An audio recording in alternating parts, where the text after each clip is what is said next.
we are not our own boss. Record scratch moment there, but we're not. We're truly not. Yeah. In fact, our businesses, our practices, our money, our time, our resources, they're not ours. They're not. We're stewards of them for the time that we're here on earth, and they're reflective of our hearts, and they're demonstrative of our priorities. But really, this is God's world. It's God's time. It's God's body. It's God's health. It's God's business.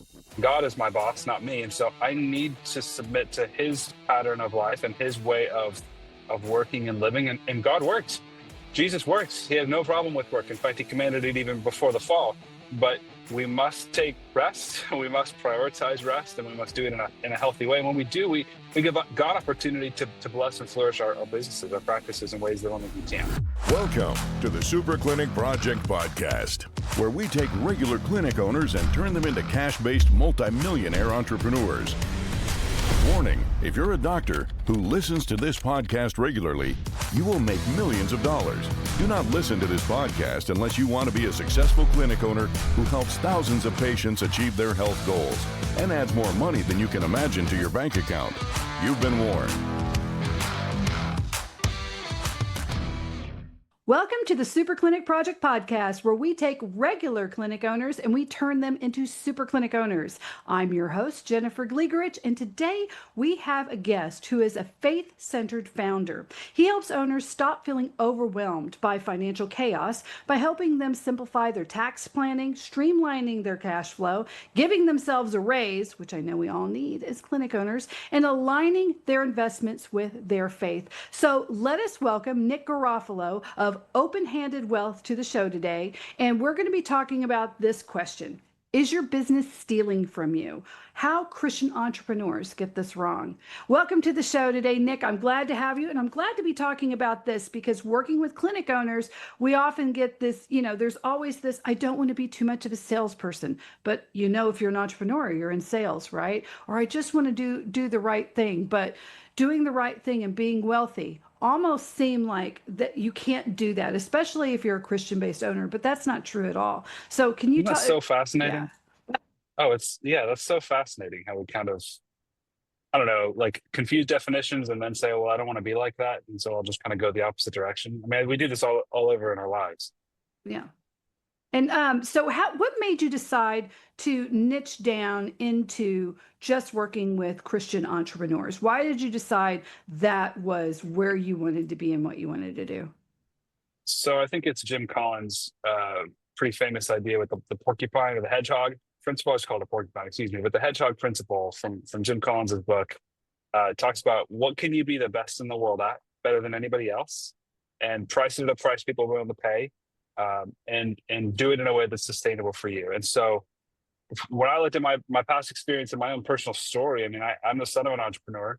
My dad started his first business when I was about 8 years old and had a pretty unharmonious exit, I should say unceremonious exit from that first business. And he leveraged that right into his second business, which he started when I was in high school. So I watched him grind through the early years of starting something from scratch and know the time and the tears and the energy and the fortitude required to do that. And it was both inspiring and challenging and honestly sometimes a little depressing because you can work and work and work and work and work and then work and work and work and work before you finally feel like it really, before it finally starts to get off the ground. And then when it does, you don't know what to do with life again because we haven't lived in like 10 years. You've just been this sort of mindless business zombie trying to get your business off the ground.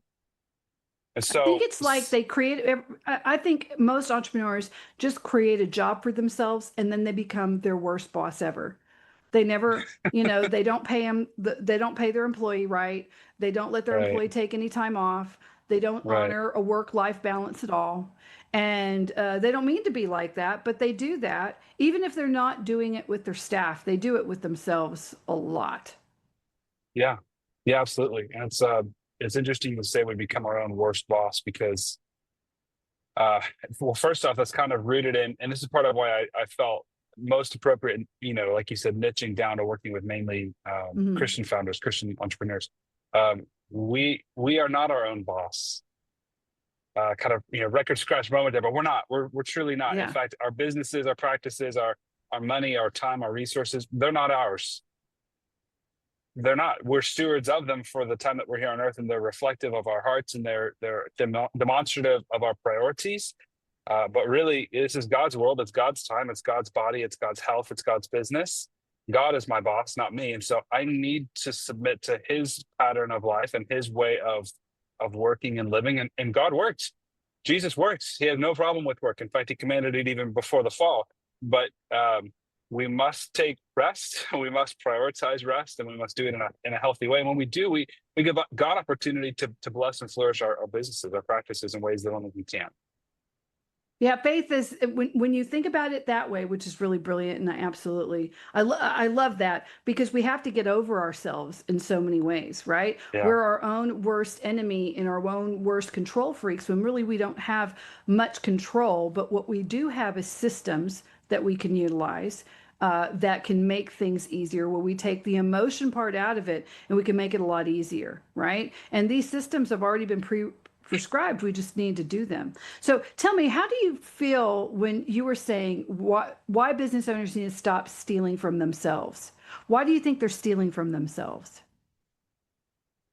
Oh, there's so many answers there. So many really good reasons.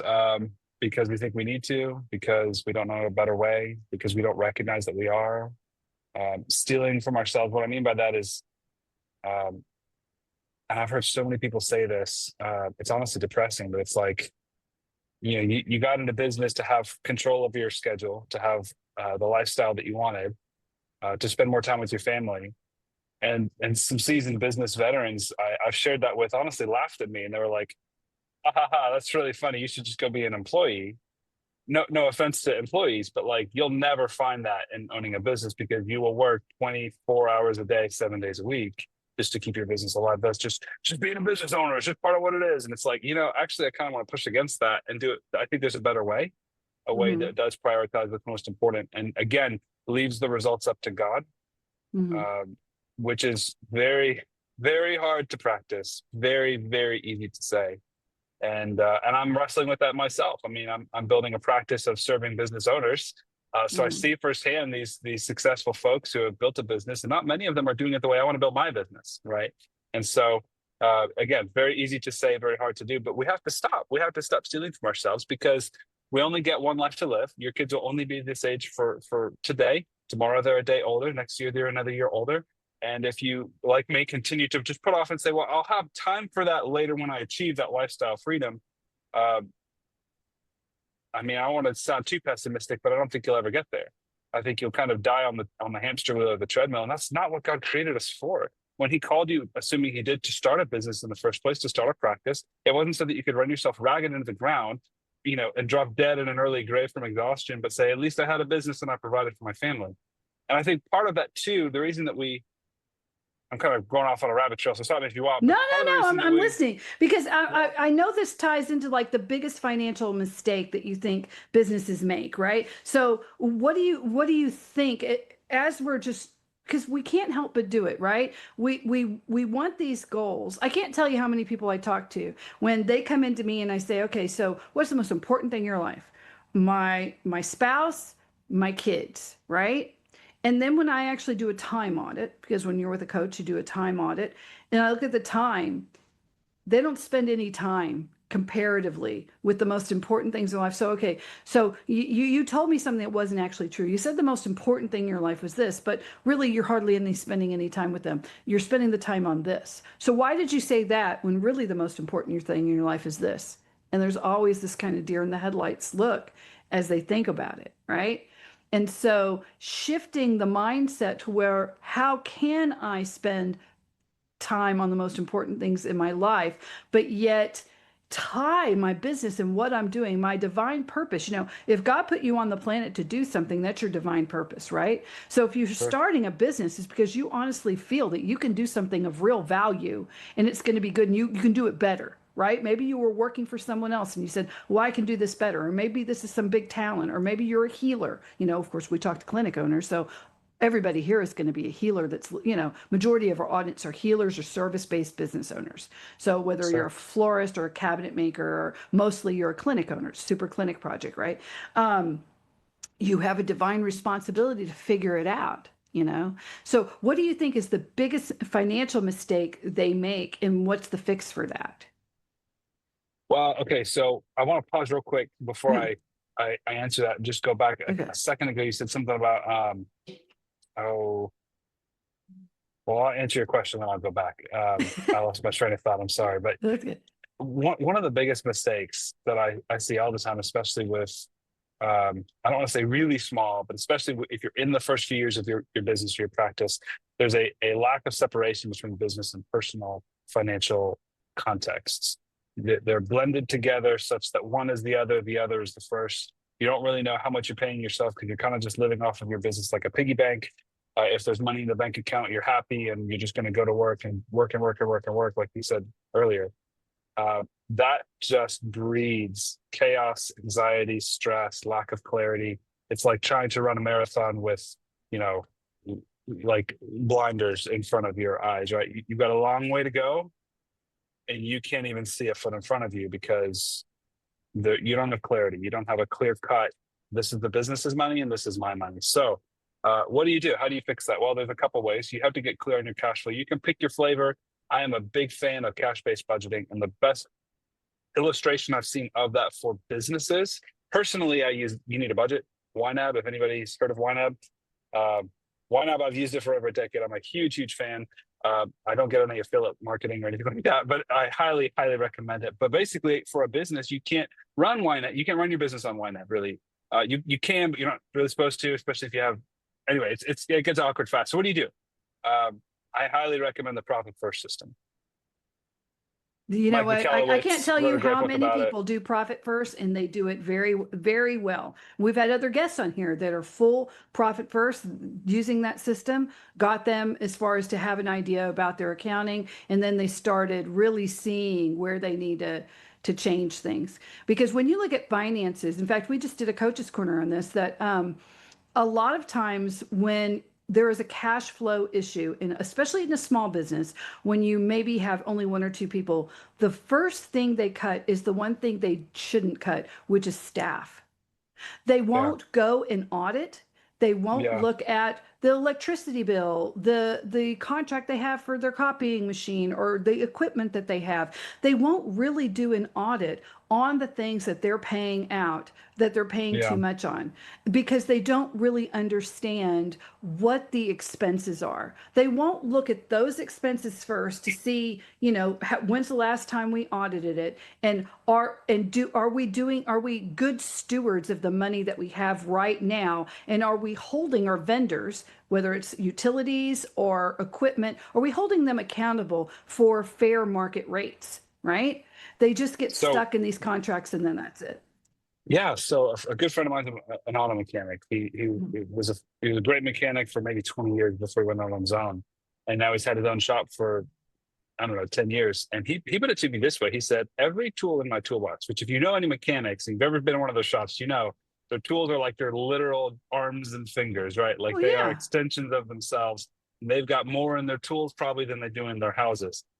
He said, every single tool in my toolbox is a little employee, and it better be earning me money. And if it's not earning me money, I need to get rid of it because they're all depreciating. They're all being replaced by newer models. They're all, potentially wearing out. And if I'm not getting the money out of them that I invested into them with a really great return, then I've hired the wrong tools for the job. And people don't think about their business or your copy machine or their rent or their utilities or their whatever other expenses they have in the business like that very often. That is such a differentiating perspective. And so you're right. We think, well, I hired Steve to do a job and I don't really know if he's doing it. And I just hired him. So I should probably let him go because he's expensive compared to my copy contract is only, $10,000 a year, but I'm paying Steve $45,000. So that's a bigger cut. Boom. Now I'm back, quote unquote, in budget. No, you're not. You're just as inefficient as you were, and less so now because you lost a really great You lost staff member on your capacity. team. You lost capacity. You lost a great person on your team, and now you have more to manage yourself or with a smaller group of people, which is going to burn them out. Some people I'm do not saying- overhire. Don't get me wrong. Yeah. Oh, yeah. No, in clinics, I've seen a lot of over hiring because it's been lack of management too. You've got to be able to be a leader on your team, lead them, and have accountability. But that all comes to the numbers, right? You have to be for tracking. instance, one of my clients has this. I guess to kind of apply it to some of your business. Let's say for a chiropractor, they have like a wellness coach or like supplement, panel behind, like a shelf behind the counter, right? Of Yeah. supplements, or maybe massage therapy room in the back. If that stuff is not making you good money on top of your existing patients, then it's distracting, or it's potentially even taking away from your business. Everything needs to be contributing and earning its place in your business and in your practice in order to have a presence there. Otherwise, it's not a good fit. Not to say it's a bad product or a bad opportunity or a bad service. It's just not the right fit for you. And I've seen, and that leads to so much scope creep. And I've seen this happen, especially if you've been in business a long time, you kind of saturated the market. You're not really sure where to go for new customers. Then you start thinking, well, I could do this too. I could add this or this or this extra stuff to my existing practice. And what can happen is you start to creep out of scope of what you're really, really good at in the first place that got you to success. And now instead of having one nice, healthy stream of revenue because you're really, really good at that thing, you have 8 streams that you're not really that great at because the one you kind of saturated and you didn't really know what to do with it. You're preaching to the choir on this. We talk to clinic owners all the time about stop the shiny object syndrome. Squirrel. Oh, it's so bad. It's so bad. It is We're all really guilty bad. of it. Because we just need someone to say no. Yeah, you just need someone to go, no, don't do that. Because, and I'll say, there's only 3 things you need to do in a small business. You want to be laser focused. What's my divine purpose? Am I fulfilling that purpose? And the first thing is, how can I do this better? Can I still have better systems? Can I convert better? Do I have, how can I do better? Then once you're like, this is really good, then capacity. How do I do more? Right? Once you have the systems in place that you're doing it well, you have a current funnel. Everybody knows where they plug in, from the ad to front desk, churning leads to get them to book appointments. You have professional schedulers, right? And then you get them in and you have a straight funnel where you're really focused 100% on the outcome the patient is looking for. And if it's a fit for what you can provide, right? Then you'll give them that fit. And then once they get into fulfillment, are you fulfilling? Are you consistently through that process reaching out to them, keeping communication open, asking them at certain touch points that that usually by the 5th visit they feel great? Are we consistently asking them and saying, here, take this QR code, please. I know you're going to feel really great right now because it's working. Give us a 5-star review. And at the end, get us a referral. If you have set place systems that you are doing consistently, then you can do more. Then let's add capacity. And then once you've reached that, then you can say, well, now what else can I do? Because by that point, you're pulled out of all fulfillment and admin, and you are fully doing CEO shareholder mindset duties. And then you can expand. I like that. Oh, that's really, really good. It's true. Look at, okay, so think of Amazon. They do everything. That's not how they started out. They did books. They got online people book books. Sales.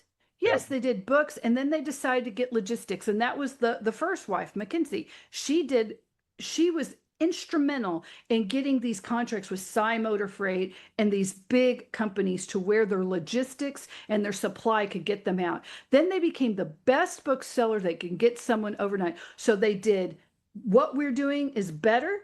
Then can we do more of it? Can we expand to like more of the US, other countries?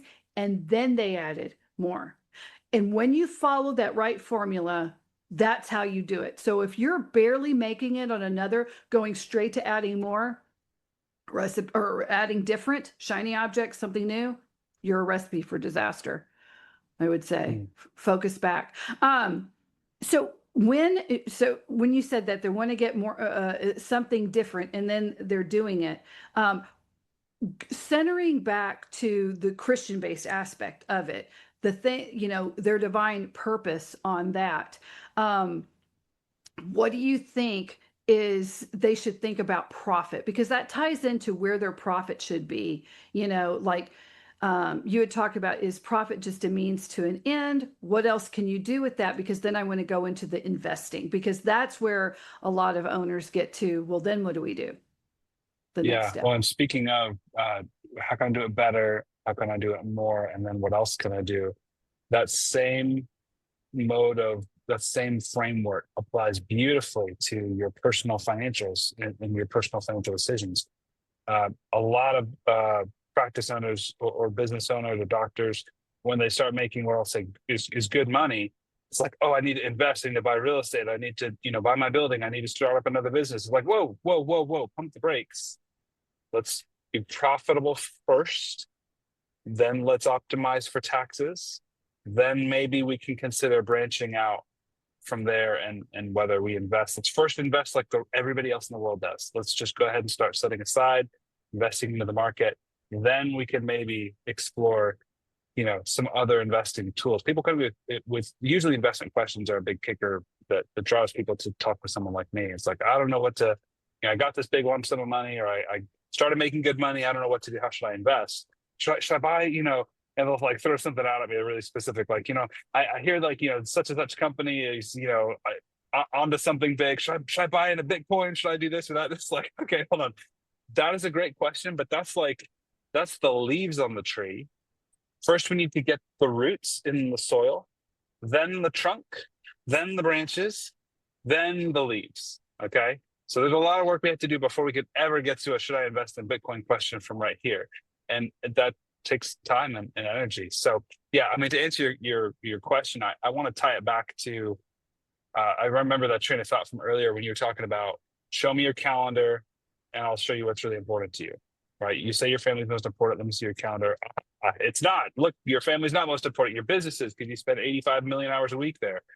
I want to politely bring that subject back up and maybe push back a little on that, because I think that when you really get to the core of it, your family is what's motivating you to do that. Oh, right? yes, it's the motivation for it. It's the motivation. Yes, I'm not saying it's not. I'm just saying let's think about it a little bit more. How is this getting you? How is this business that you're spending all your time on?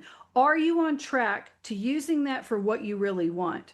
Or is this actually limiting you from what you really want? So how can we marry the two? Yeah. And how do we get you to spending more time with your family? Being profitable. Mm-hmm. So before we think of profits as I don't know why this is, it is true. I mean, there's kind of this like stigma around like being profitable. Oh, yeah, there is. Especially when you think of faith, to me. Because you look at, there's some really bad press out there. And I know people love Joel Osteen, but there's also some very negative press against certain like Christian business owners, right? And of course, media in general is very anti that. We're seeing that now. It used to be, it wasn't a big deal if you were a faith-based business. Now there almost seems to be a stigma against it because of this socialist, almost communist, social shift, right?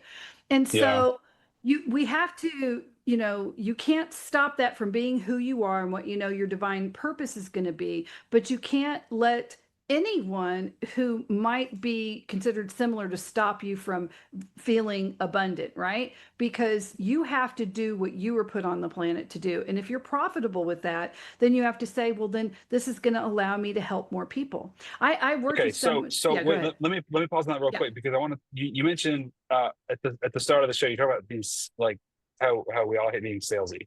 Yes.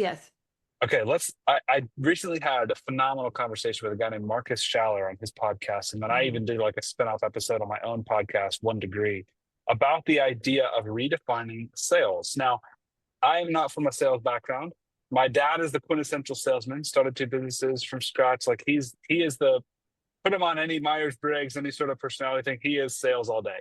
He hired another guy to come in and like CEO the company when he was getting ready to retire. That guy was my dad's sales power times 100.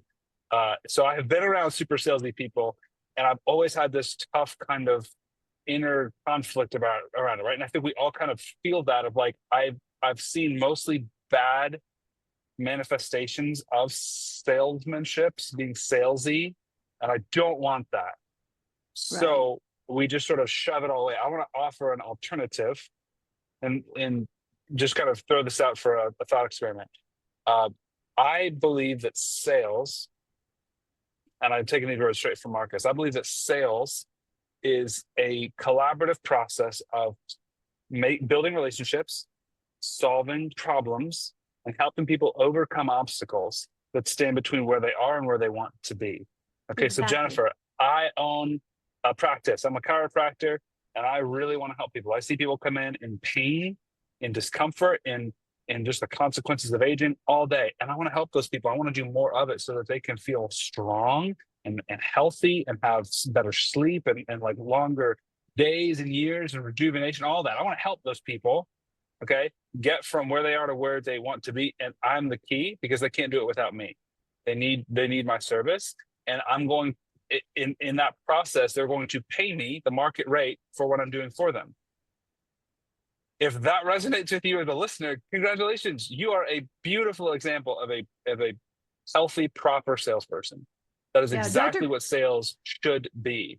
Yeah, Dr. Chris Zano, we work with him, and he's come on the show too, and he has one of the largest chiropractic practices and, well, actually wellness practices in the world. We're talking seeing thousands and thousands of patients, and he was talking about that process, and he goes, I just thought to myself, I wanted to get away from insurance because it was just like this terrible thing. And when I went to cash pay, and he talked about, I was just going to educate people more. I actually raised my prices, even though there's a part of me that goes, but I know people are having trouble. He goes, but I knew I could get them there. And if you ever met Dr. Zano, he had a debilitating disease, and he ended up becoming like Mr. America or Mr. World. He's like a big, like bodybuilder dude, and he still is. Story. Yeah, he's super cool. Yeah, oh yeah. I mean, it's just like debilitating to this. Now he gets people to wellness, and amazing guy. And he talked about the education, and that one thing that he did is he had to be a real advocate for that person, that for whatever reason God put them in front of him, he had to also challenge them. So part of that process was really getting into being a doctor and saying, well, why haven't you until now done this? Like, what's really stopped you? And really listen to them.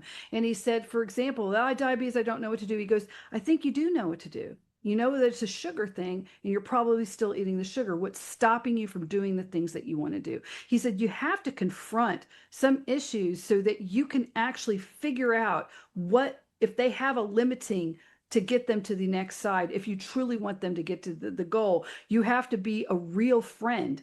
And sometimes being a real friend means saying the things that might feel a little bit uncomfortable and asking them ahead of time, like prepping someone when they, asking about their spouse. So what does your spouse think about this? Well, they're really bothered by my back pain, and they're bothered that I can't do things. And how is that limited to you with them? And then they talk about that, and then say, okay, so for them, it's really important that you do something, right? And so for them, is there anything that they would say that would stop you from doing what you need to be done? Okay, great. And because of that, I'm going to need your spouse to be here when we go over the thing, because this has been so important to your life. And that's how he gets the spouse to be there on the day too.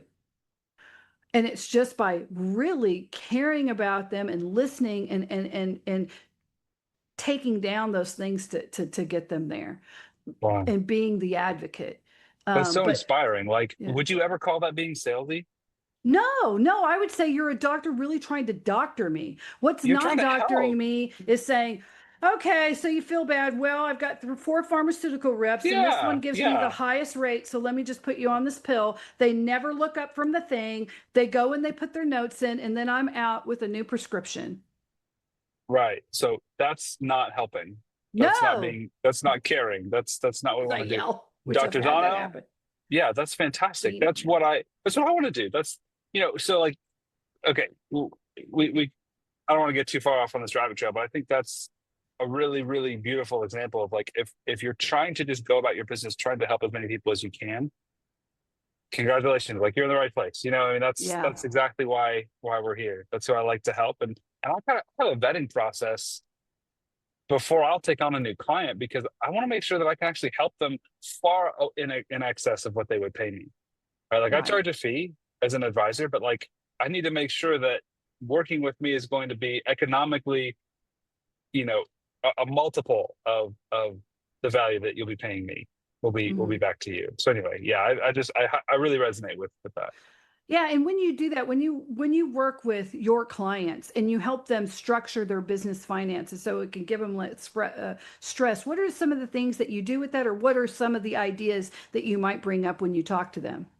Okay, yeah. So a lot of it is right now, honestly, is coaching, which is funny because I'm really not a coach, but a lot of it is just, let's help you get some better systems.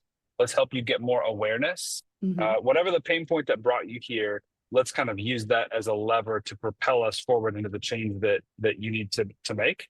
And so honestly, a lot of it is just implementing things I found incredibly helpful in my own life. Having a good cash flow plan for your business and a good cash flow plan for your personal life as well. If anybody's unfamiliar with the profit first system, I mean, basically it's, if you make, for every dollar of sales you bring in, you've already predetermined 50 cents goes to operating expenses, 20 cents goes to taxes, 10%, 10 cents goes to this, and 10 cents to profit. And so that way you're taking profit immediately off the top instead of letting it be the thing that's left over at the end of all your expenses. And you're forcing your business to eat from a smaller plate and lose the financial weight that it needs to lose. Same thing happens in your personal life. If you just pay yourself, if you're an S corporation, so entity selection, tax deferred, like retirement plans for business owners is the big thing. Biblically based investing is a big thing we do together. Estate planning, continuity planning for your business, so that if you're hit by a bus tomorrow, your business, your employees, your patients are not just like, what happened to the practice? Well, I guess it's over. All of that. Yeah, which you can't do. You got to have a plan for that. That's like you get real in trouble with your license. Yeah. So I didn't know that actually for practice owners. Oh yeah, yeah. You Okay. have to have things in place for that. You can't just leave patients high and dry. Good. And it can be very difficult, especially if you're newer in practice and then something happens. Often it goes to the clinic. I'm not saying it doesn't happen if somebody dies, right? And there's really nothing to be done about it. But in general, if you're not dying or moving on, you have to help those patients. You can't just shut her up. It can really harm your license for that. Yeah.